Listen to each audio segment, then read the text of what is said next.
Welcome.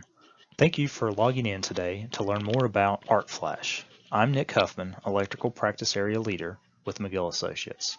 I started with McGill in 2005 and have worked on and managed a variety of projects from civil site parking lot projects to $25 million water wastewater projects. I want to thank the association for this opportunity to share with you more information today.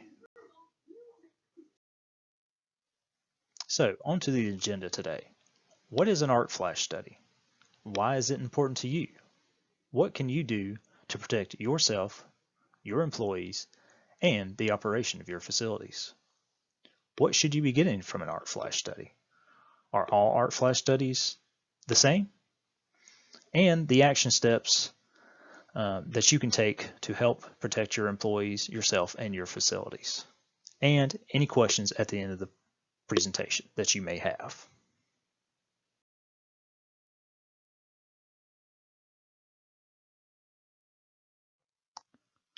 So why are we here today? So we're here to look at workplace safety and the authorities that govern workplace safety. OSHA and NFPA are two of those regulating agencies.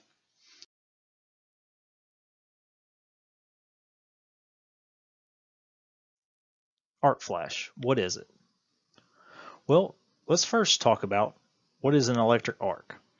An electric arc occurs when electricity takes path typically through air between two energized parts. The likelihood of an electric arc increases as the gap distance decreases. So here we have an example of an electric arc that occurs naturally that we're all familiar with, a lightning bolt. This is when the clouds have energized particles and they have the opposite particles on ground moving over, and you've got a discharge between those two. The exact same thing kind of happens with the potential difference in an arc flash. An arc flash is the release of energy resulting from an electric arc. Arc flash energy can reach temperatures of 35,000 degrees, hotter than the surface of the sun. This will vaporize copper, and copper, as an example, expands in volume 67,000 times its original size. This causes violent expansion of air, the blast, and can become stabilized if an overcurrent protection device, an OCPD, does not break the circuit. So this flash can be sustained for some period of time if an upstream device does not disconnect it from the surface. So, what are the causes of electric arcs? Typically in an industrial situation that we're talking about with water wastewater. So human error is one of the biggest factors in what causes an electric arc.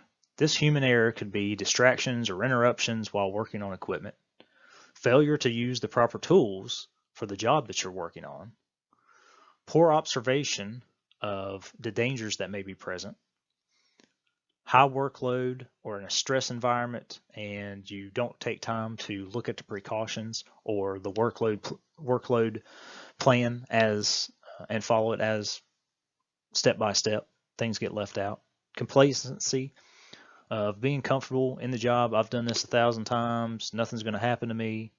And also the lack of proficiency or skills that may be involved with the task that you're working on in a particular panel or MCC. You may not be qualified to technically work in that position, and that can cause an electric arc for you not understanding the implications of you using the wrong tool or moving the wrong wire. Those type of things can be caused by human error and cause an electric arc. Other causes of an electric arc are shown below.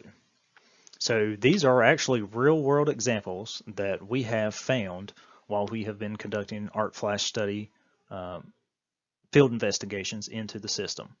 And I'll get into that later on in our presentation about what all goes into an arc flash study, but field work is one of the upfront things that we do. So we go out and inspect the system, and we found these items along the way.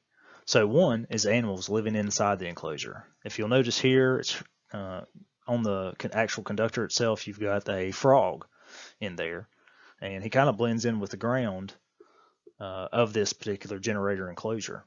So opening up, a panel that's closed, and an animal, a rat, snake, for instance, could be alive inside there, and when you startle him, he causes an electric a gap, or closes that gap, and an arc occurs, and then an arc flash happens. Condensate inside of a panel. As you can see here, a lot of condensation up here. One of those drops come down, and it bridges the gap and causes an arc. The other thing is corrosion. As that corrosion builds, it starts bringing that gap between the two or all of the phases there together and causes an arc. Some other causes of electric arcs could be damaged wiring, as noted in the left picture here, or older equipment, noted on the right. The damaged wiring can cause phase-to-phase fault or phase-to-ground fault and cause an arc flash. In the old equipment, you could have breakers that have not been exercised and have stuck to the contacts have actually stuck together, and this increases the duration of an arc and has to be cleared by an upstream device. When is an electric arc most likely to occur? This typically will occur during periods of transition. So when you move from a steady state to a dynamic state. So some of those things can be opening and closing of switches or overcurrent protective devices. You've gone from one state to the other, and so in that transition, there potentially leaves a gap there for an arc to occur.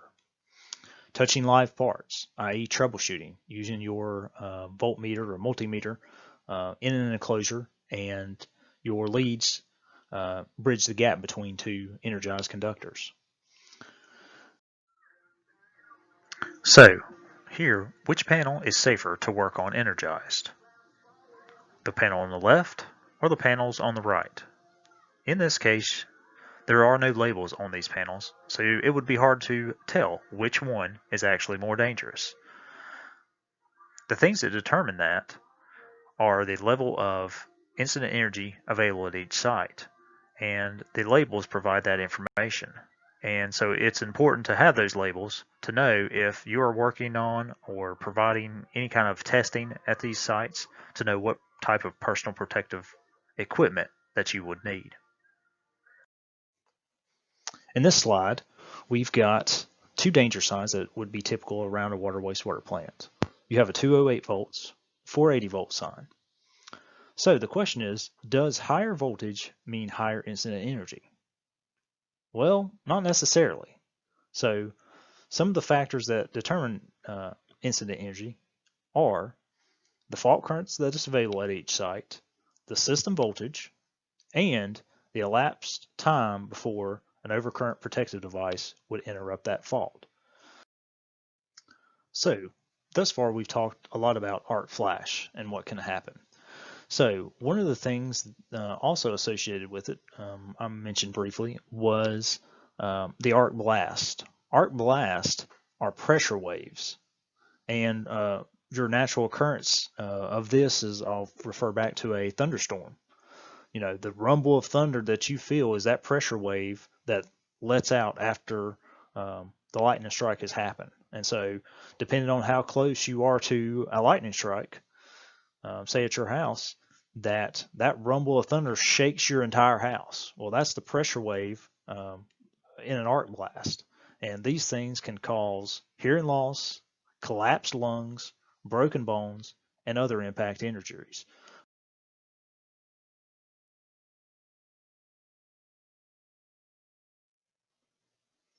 Arc flash, why is it important to you?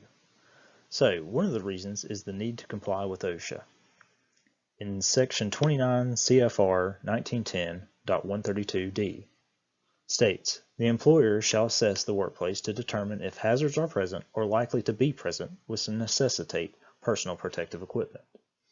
An arc flash event is something that the employer needs to assess in order to ensure workplace safety. to determine if the hazards are present throughout for instance, in this case, a water wastewater facility. Knowing these hazards will determine what levels of PPE your staff will need when working on equipment.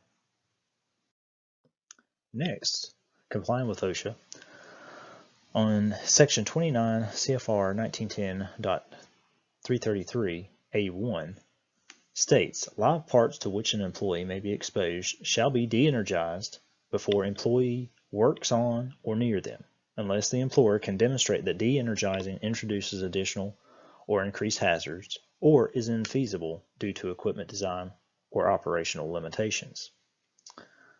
One note about this specific one is that what they're trying to accomplish here is that shutting down a piece of equipment causes a greater danger. So in that case, an example would be life support for someone in a hospital. Another article to comply with OSHA is 29 CFR 1910.335A1I. Employees working in areas where there are potential electrical hazards shall be provided with and shall use electrical protective equipment that is appropriate for the specific parts of the body and work to be performed. So this statement here requires you to understand your electrical system and how it functions and what potential hazards result from your system. And the only way to determine that is to do an arc flash study to determine what equipment needs to be used in what specific area of your plant. So an arc flash study is important because you want to protect your employees and staff. You want to make sure that they go home to their families every day after work, that you provided them with a safe environment to do so. Here in these photos, you can see the gentleman wearing protective gloves, insulated electrical gloves. You can see balaclavas, hard hat with a face shield, ear protection, all to do work while he is troubleshooting this electrical control panel. By this point in the presentation, you may be wondering, well, what can I do to protect my employees? So here are 5 steps to an arc flash safety. 1. Implement a safety program and follow it. 2. Provide training on NFPA 70E. 3. Ensure trained and knowledgeable staff. 4. Perform an arc flash study at your facility or facilities, depending on how many you have, and an arc flash label of equipment. One reason to consider an arc flash study, not only to comply with standards, is injury to staff and the financial sense behind that. Medical expenses, lawsuits, the loss of a valuable staff member can cost employers hundreds of thousands or even millions of dollars per incident. Another financial reason is damaged equipment. Equipment damaged in an arc flash can lead to equipment downtime or lost production, which can cost hundreds of thousands of dollars per incident. Currently in the market, say a major motor control center has gotten damaged due to the arc flash incident. Should that occur, how quickly can you get that process back and operating? Is your electrical system designed to provide a backup system for that? Or is that the most critical piece of equipment in your facility and you just lost it? Those are some financial considerations to think about. Another financial item to consider is OSHA fines. OSHA regularly fines employers hundreds of thousands of dollars for non-compliance to OSHA safety regulation standards. So there are some other benefits that come out of an arc flash study. One of those is an updated one-line or single-line diagrams. So over time, in a water wastewater facility that's been in service for 30, 40, 50 plus years, there have been projects, numerous projects probably over those years. As processes have changed, equipment has failed, and you need new replacement equipment. The electrical system has changed since that time, and technology has changed. So it is important to have an updated one line and to understand, and for your maintenance staff and or electricians to have an understanding of how the system works and is put together. So an updated single line or one line diagram gives them that information to work on your equipment safely. So that is also a benefit. So a simple system here illustrated could be a wastewater pump station, for instance. Very simple. You've got a utility source and a generator supplying power. The other source here is more complex sources, where you've got a utility that comes in, and then you may have a main top breaker system. So two different sources there. And you may also have multiple generators to come online and could possibly load shed while the utility is in service. So there's a various combinations there in a complex system, and it's important to have an updated one line. Other benefits of an ARC flash study include identifying maintenance needs.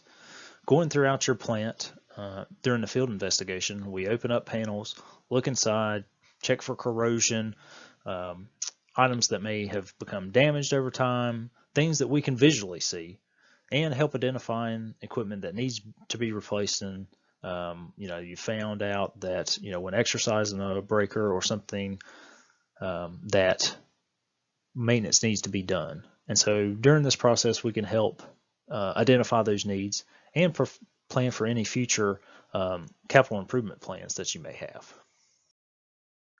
ARC flash, what can you do about it? How to comply. NFPA 70E is your compliance document. This lists the justification for live work, what working on actually is, and when to obtain an energized work permit, which is issued by your employer. To help comply is internal reporting. Utilizing internal forms like this to educate your workers and proactively reduce errors. This form performs the following functions: details the work to be performed, clearly states the risks and required safety procedures, equipment, and permits needed, obtain commitment from employees and supervisors that everybody's on board, and identify potential impacted persons and how they will be informed. Does this label meet the requirement for ARC flash labeling? This is a label that's been on equipment for several years now, but does not provide your employees the information they need to know for the proper PPE required at this piece of equipment. This is a proper ARC flash warning label. It has the required information shown here: the nominal system voltage, the incident energy, the working distance of that incident energy, and the ARC flash boundary. Also, there's additional information on your shock hazard, your limited approach, and restricted approach boundaries, who did the analysis, and when it was performed. These are required to be done every 5 years or when a major system change has occurred. Here today we've talked about NFPA 70E some, and in NFPA 70E it lists qualified versus unqualified personnel. So what is qualified? It's a trained and knowledgeable of equipment and the work methods, trained to recognize hazards and how to avoid them, and are retrained at a minimum of every 3 years. And one person can be considered qualified in one task and unqualified in another. For instance, working on low voltage versus medium voltage.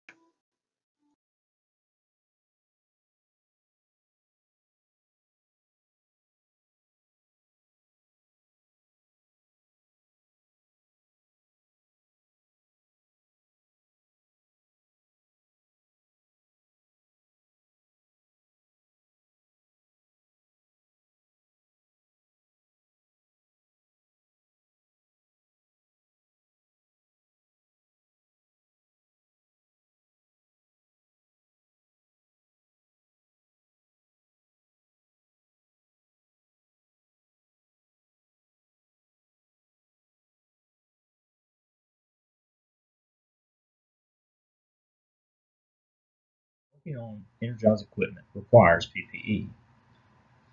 ARC flash suit, hard hats, safety glasses, hearing protection, leather gloves, rubber gloves, and balaclava and face shields are some of those items that your employees may need.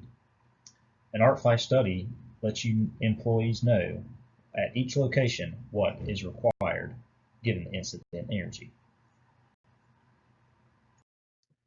Can PPE be removed? Yes. According to NFPA 70E and OSHA 1910, only require the wearing of PPE when working on energized equipment. After you have completed your testing to ensure the equipment is de-energized, then PPE can be removed.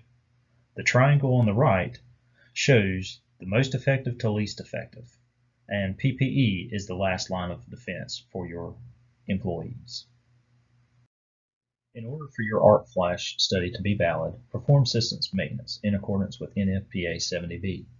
Replace rusted equipment, replace or repair damaged conduit, inspect wiring for solid connection and damage to insulation, conduct thermal imaging testing, and regularly exercise circuit breakers. Mechanical tests required every 2 years, and electrical tests every 3 to 5 years. When was the last time your staff performed this system maintenance? What should I be getting from my arc flash study? What is an arc flash hazard analysis? There are 9 steps identified by IEEE 1584. First step, collect system installation data. 2, determine system modes of operation. 3, determine voltage fault current. 4, determine arc fault current. 5, find protective device characteristics and arc duration. 6, document system voltages and equipment class. 7, select working distances. 8, calculate incident energy. And 9, calculate flash protection boundary. And to wrap up this presentation, I'd like to share with you an MSD case study, and I'll be happy to take your questions at the end of the presentation. Thank you.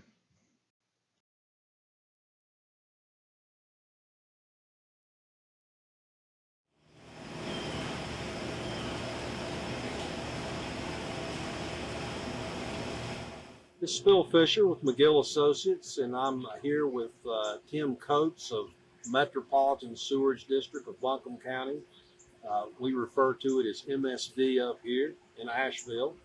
We're talking about arc flash hazards and arc flash studies today. Tim, I'm going to let you introduce yourself if you would, and tell them a little bit about your time at MSD. Okay. I'm Tim Coates. I've been with MSD for 20 years. I worked 10 years on the electrical crew, and I've worked the last 9 years on over the pump stations, and we do electrical and mechanical work on that. Tim, I appreciate you getting together with us today. What made you aware of a need for an arc flash study? The requirements of OSHA and the NFPA, and we knew that the other industry around were getting into the arc flash, and it was time for us to do it. And so we moved in that direction to get caught up with it. You know, how do you think the study that you did, the one that was completed, I guess it was in 2 phases, how do you think that's helping you keep your employees safe? Well, our employees now know with the study that we have labeling on all of our equipment, and they know what kind of PPE they need to have on when they work on this equipment, and what the requirements are for entering that electrical panel or room or MCC. You could go your whole lifetime and never see an incident, but if it happens one time in the next 30 years, to me, the cost of the clothing, the cost of the equipment, the cost of the study, that's nothing. You've saved one life. So as a result of the arc flash study, we came back and we were given labels for each of our panels, and these labels let us know what PPE we have to have on and what boundaries we have to set up to work on this equipment. This label tells the voltage in the panel, the incident energy, and calories per cubic square centimeter, the working distance, the arc flash boundaries, the limited approach distance, and the restricted approach distance that you can work on this panel. After having this done, we realized with this panel, this particular panel, that our guys would have to be suited up just to open this and turn the pumps on and off again.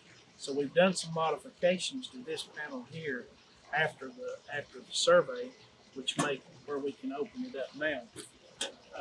The modifications that we've done is we realized this was open all the way around all four sides of this front panel, open to the electrical equipment behind this. And if you had an arc flash, you would get vapors and your smoke and heat from around this panel. So we had what we call arc flash plates or whatever welded. They're stainless steel plates welded into this panel, and so this is completely sealed off. And in addition, we added